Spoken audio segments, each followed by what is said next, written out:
brought you by Silver Pumps and Motors.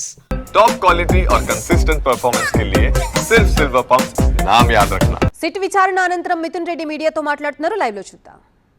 Scam అని చెప్పి ఇంకొక ఆరోపణ చేస్తున్నారు. ఇన్ని ఆరోపణలు లాగిన ఇది కూడా ఒక పొలిటికల్ హరాస్మెంట్ కేసు మాత్రమే.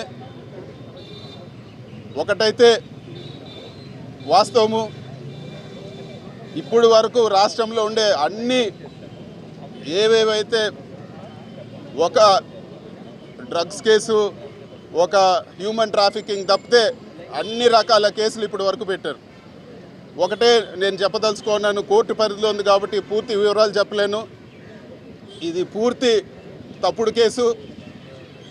ఇలాంటి కేసులకు భయపడేది లేదు, ధైర్యంగా ఎదుర్కొంటామని చెప్పి కూడా ఈరోజు మీ సమక్షంలో తెలియజేస్తా ఉన్నాను. కోర్టులో డెసిషన్ వచ్చిన తర్వాత ఈ కేసు గురించి కూడా పూర్తిగా నేను మీ అందరితో కూడా మాట్లాడతానని చెప్పి తెలియజేస్తాను. Thank you.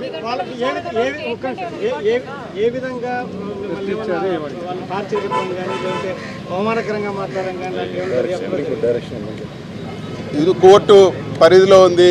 ఈరోజు జరిగిన ఏదైతే సిట్ విచారణ కానీ లేకపోతే కేసు గురించి కానీ నేను మాట్లాడే పరిస్థితి లేదు. ఖచ్చితంగా కోర్టులో డెసిషన్ వస్తానే దీని గురించి నేను పూర్తిగా ప్రెస్ కాన్ఫరెన్స్ పెట్టి పూర్తిగా కూడా నేను మాట్లాడతానని చెప్పి కూడా తెలియజేస్తాను.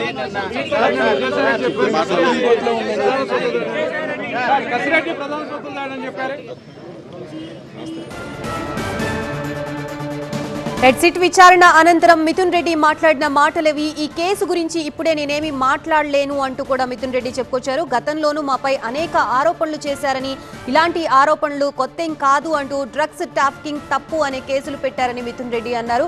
అలాగే ఈ కేసుకు సంబంధించి నేను ఇప్పుడే ఏం మాట్లాడలేను అని, మా కుటుంబంపై తప్పుడు కేసులు పెడుతున్నారు అని చెప్పి ఆయన అన్నారు.